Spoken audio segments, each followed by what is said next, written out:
நம்ம சேனல்ல ஏற்கனவே கிரக சேர்க்கைகள் பத்தி நிறைய வீடியோ போட்டிருக்கோம். குரு புதன், செவ்வாய் புதன், சூரியன் சனி, சனி சந்திரன், அப்புறம் கேதுவுடன் கிரகங்கள், ராகுவுடன் கிரகங்கள், இந்த மாதிரி நம்ம வீடியோஸ் போட்டிருக்கோம். இப்ப அதே வரிசையில ஒரு ஜாதகத்துல சூரியனும் செவ்வாயும் இணைந்திருந்தால் என்ன பலன்? நம்ம ஒரு நேயர் ஒருத்தவங்க நம்ம கிட்ட கேட்டிருந்தாங்க, சூரியன் செவ்வாய் இணைஞ்சா என்ன சார் பலன்? பொதுவா அந்த சூரியன் செவ்வாயோட இணைவு நிறைய பேருக்கு ஒரு பயத்தை உண்டு பண்ணி தான் வச்சிருக்கு. நிறைய நானும் பார்த்திருக்கேன். நிறைய பேர் ஜாதகம் பார்க்க வர்றவங்ககிட்ட சூரியன் செவ்வாய் இணைஞ்சிருக்கே சார், என்ன சார்? ஓரளவுக்கு ரெண்டு பேருமே அதாவது அதிமித்திரர்கள், நண்பர்கள்.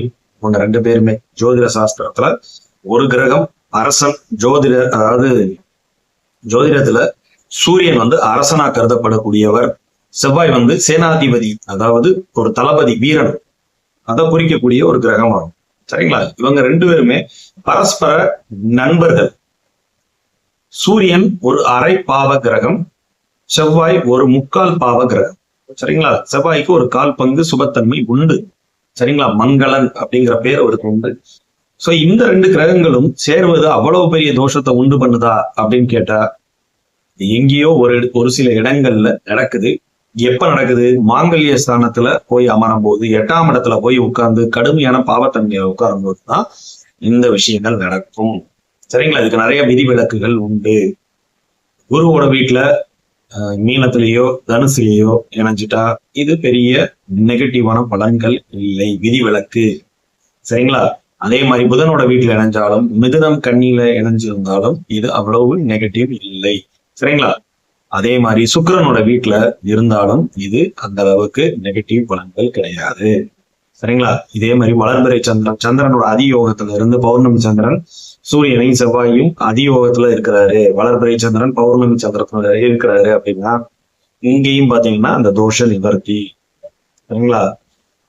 குரு பாக்குறாரு, மேஷலக்கணமே எடுத்துக்கோங்களேன், 8ஆம் இடத்துல சூரியனும் செவ்வாயும் இணைஞ்சிருக்கிறாரு விருச்சிகத்துல. குரு ரிஷபத்துல இருந்து பாக்குறாரு, இல்ல கடகத்துல இருந்து பாக்குறாருன்னா இந்த பலன்கள் நிச்சயமா வித்தியாசப்படும், அப்படியே மட்டுப்படும், சுத்தமா அந்த இதே இல்லாம போய். பொதுவா சூரியன் செவ்வாய் சேர்க்க இருந்துச்சுன்னா என்னவா இருப்பாங்க? தான்ங்கிற விஷயங்கள் அதிகமா இருக்கும். தனக்கு கீழே எல்லாத்தையும் கொண்டு வரணும், ஒரு ஆளுமை திறனை, ஒரு எல்லாரையும் வேலை வாங்கக்கூடிய தன்மை இருக்கும். சரிங்களா? சூரியன் எதையுமே ஆர்டர் பண்ணி இதை செய்யினா செய்யி, எனக்கு கீழே தான் எல்லாருமே இருக்கணும்னு நினைக்கக்கூடிய ஒரு கிரகம். செவ்வாய் எதனாலுமே செஞ்சிடணும், அதுக்கப்புறம் தான் பேச்சு அப்படிங்கிற மாதிரி கிரகம். சோ இந்த ரெண்டு இணையும் போது என்ன ஆகும்? தான்கிற விஷயங்கள் ரொம்ப அதிகரிச்சு ஜாதகத்துக்கு அகண்டாகாரத்தின் உச்சத்துக்கு பேர். இதுதான் நடக்கும். சரிங்களா? இதுக்கும் சுவர்களோட பார்வை விதிவிலக்கு. சரிங்களா? குரு சுக்கிர பார்வை சந்திர அதியோகத்துல இருந்தாலும் இதற்கு விதிவிலக்கு. சரிங்களா? அதே மாதிரி சூரிய தசையோ செவ்வாய் தசையோ நடப்பில் வந்தாதான் இந்த பலன்கள் உங்களுக்கு ஒரு அந்த எம்பேக்ட காட்டும். சரிங்களா? சோ சூரிய தசையோ செவ்வாய் தசையோ வரப்போவதுங்கும் போது அதை பத்தி கவலை கொள்ள தேவையில்லை. மற்ற எந்த ஸ்தானத்துல இருந்தாலும் அது சார்ந்த அதிகாரம், அது சார்ந்த விஷயங்கள்ல நீங்க ரொம்ப அதிகாரம் செலுத்துவீங்க அப்படிங்கிறதுதான் உண்மை. சரிங்களா? தான்கிற விஷயங்கள் ரொம்ப மேலோங்கி இருக்கும். லக்னத்துல இருக்கிறாங்களா, கடுமையான மண்ட சூடு ஆள் ஒரு மாதிரி. ரெண்டு கிரகங்களுமே அந்த நெருப்பு தத்துவத்துல இயங்கக்கூடிய ஒரு கிரகங்கள். சூரியனும் ஆகட்டும், சூரியன் ஒரு நெருப்பு கிரகம் இல்லைங்களா, எல்லாருக்கும் ஒளித்தர இருக்கும். செவ்வாய் ஒரு எரி கிரகம். இப்ப இந்த ரெண்டு பேரும் சேரும் போது உடல் உஷ்ணத்தை அதிகப்படுத்தி வைப்பார். தலைவலி, அதிகப்படியான பாடி உஷ்ணம் ஹீட் அதிகமா இருக்கும். சோ எந்நேரம் பாத்தீங்கன்னா இந்த சூட்டு பொக்கலாம் வர்றது, ஹீட்டுக்கு உண்டான ரேஷஸ் வர்றது, இதெல்லாம் இந்த கிரக சேர்த்தி. 10ஆம் இடத்துல தொழில் ஸ்தானத்துல எல்லாம் இணைஞ்சிருக்கிறாங்க அப்படின்னா திக்பலம். அங்க சூரியனும் திக்பலம், செவ்வாயும் திக்பலம். நல்ல ஒரு தொழில் மேன்மையை கொடுக்கும், ஒரு பெரிய ஒரு அந்தஸ்தை கொடுக்கும்னு தான் நம்ம பலன் வருமே தவிர இதுல நெகட்டிவிட்டி வராது. சரிங்களா?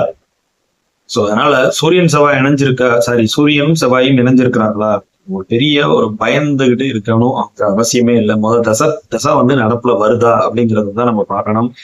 குருவோட தொடர்புல குரு கூட இருக்கிறாரு அப்படின்னா இந்த பெரிய பிரச்சனையா இருக்காது. சுக்கிரன் கூட இருந்தாலும் இது அவ்வளவு பெரிய நெகட்டிவிட்டி கிடையாது. வளர்பிறை சந்திரன் சந்திரனோட அதியோகத்துல இருந்தாலும் இது அவ்வளவு நெகட்டிவிட்டி இல்லை. சரிங்களா? சூரியனும் செவ்வாயும் சேருவது நல்ல ஒரு மருத்துவர்களை உருவாக்குவோம். சரிங்களா?